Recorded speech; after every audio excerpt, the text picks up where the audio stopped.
लंगे खोजे के अंदर आज बड़ा अफसोसनाक वाकया पेश आता है कि वहाँ पर 17 साल बाद रहा होने वाले नासिर को बड़ी ही बेदर्दी के साथ कत्ल कर दिया जाता है।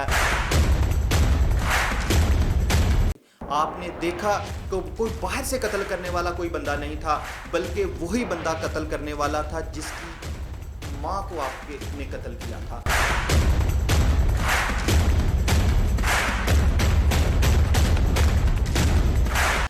जिसके नाना को आपने कत्ल किया था।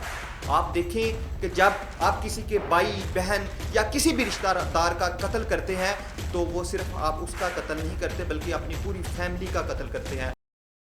अस्सलामुअलैकुम, मैं हूं राना शहजाद और आप देख रहे हैं बाखबर दुनिया न्यूज़। आज हम बात करेंगे थाना मंगोवाल के इलाका लंगे खोजे के हवाले से। लंगे खोजे के अंदर आज बड़ा अफसोसनाक वाकया पेश आता है कि वहाँ पर 17 साल बाद रहा होने वाले नासिर को बड़ी ही बेदर्दी के साथ कत्ल कर दिया जाता है। 17 साल कबल जो नासिर नामी शख्स है, ज़ात का ये माशी बताया जा रहा है, और इसने अपने वालिद और अपनी बहन को जो है वो बड़ी ही बेदर्दी के साथ कत्ल किया था, जिसके बाद अदालत आलिया ने मुल्ज़म को 17 साल की सज़ा सुनाई थी। मुल्ज़म रहा होने के बाद अपने इलाका के अंदर रह रहा था, तो ज़ाहिर है जिसकी माँ को कत्ल किया हो, जिसके नाना को कत्ल किया हो, तो उसको भी तो गुस्सा होता है ना। उसने जो नासिर की बहन है,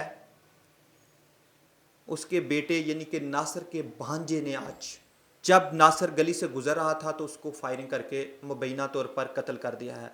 और यहाँ पर आज डीपीओ गुजरात की टीम जो मंगोवाल के एसएचओ हैं उनको खराजे तहसीन पेश करना चाहिए।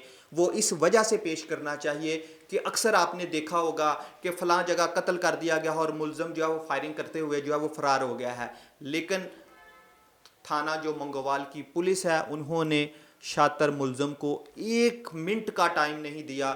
जैसे ही उनको पता चलता है कि लंगा खोजा के अंदर कत्ल कर दिया गया है तो एसएचओ की निगरानी के अंदर एसएचओ की टीम जो है वो लंगे खोजे के अंदर पहुंचती है और पूरे इलाके को जो है वो अपने गिराव के अंदर ले लेती है, और जो शातिर मुल्ज़म है उसको फिलफौर जो है वो गिरफ्तार कर लिया जाता है।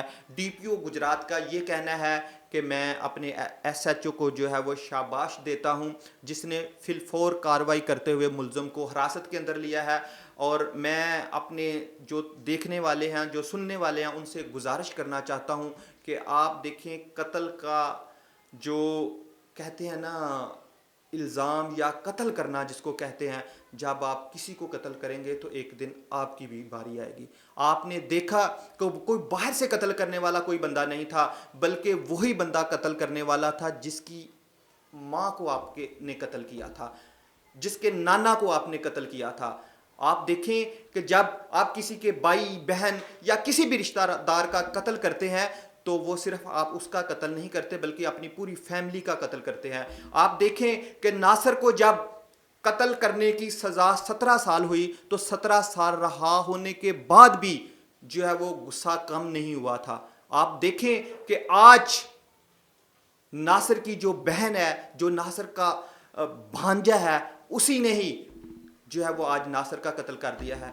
कल को नासिर की औलाद उठेगी तो उस भांजे का कत्ल कर देगी। खदारा ये कब जो है वो इन चीज़ों को जो है वो समझा जाएगा। बड़े बड़े दावे किए जाते हैं, गुजरात के अंदर जो असला कल्चर है उसको ख़त्म कर दिया जाता है। आप देखें कि पहला कत्ल जो है वो कुंजा के अंदर होता है, और एसएचओ जो कुंजा है उस पर तो मुझे बड़ा अफसोस हो रहा है। आज 8 से 10 रोज गुजर गए हैं, सीसीटीवी फुटेज होने के बावजूद अभी तक जो है वो मुल्ज़म गिरफ्तार नहीं हुआ, बल्कि उनकी फैमिली को हिरासत में रखा गया है। इस तरह के जो पुलिस अफीसर हैं इनको फिल फोर जो है वो जो नौकरी है, जो आप जहां पर जो है वो जॉब कर रहे होते हैं वहां से जो है वो उनका जो है वो ट्रांसफ़र कर देना चाहिए, ताकि किसी अच्छे अफसर को वहाँ पर जो वो तैनात किया जा सके। जिस तरह आज आप देखें कि मंगोवाल के अंदर बड़ी बेदर्दी के साथ कत्ल किया जाता है, तो मंगोवाल के जो एसएचओ हैं फिलफौर कार्रवाई करते हुए मुल्ज़म को हिरासत में ले लेते हैं। तो मैं डीपीओ गुजरात से गुजारिश करना चाहूँगा, उनसे रिक्वेस्ट करना चाहूँगा कि इस तरह के जो पुलिस अफीसर हैं जो अच्छा काम करते हैं उनको शाबाश ज़रूर देनी चाहिए। वाक़या तो बड़ा अफसोसनाक है, लेकिन जब कोई मुल्ज़म گرفتار ہوتا ہے، جو کوئی قاتل گرفتار ہوتا ہے، تو وہ پولیس کے لیے نہیں بلکہ جو عوام ہے اس کے لیے بھی خوشی کا ایک کہتے ہیں نا کہ جو خوشی ہوتی ہے کہ ملزم جو ہے وہ حراست میں لے لیا، اب اس علاقے کے اندر کرائم نہیں ہوگا، یہ بڑی بات ہوتی ہے۔ یہ چیزوں کو سوچنا چاہیے، یہ چیزیں جو ہے وہ آگے لے کر چلنی چاہیے۔ ہمیں اپنے بچوں کو سمجھانا پڑے گا، اپنے بھائیوں کو سمجھانا پڑے گا، اپنے رشتہ داروں کو سمجھانا پڑے گا کہ خدا را ایسے واقعات سے جو ہے وہ بچا کریں۔ اس کے ساتھ ہی عادل مرزا اور رانا شہزاد کو اجازت دیجیے گا۔ اللہ حافظ۔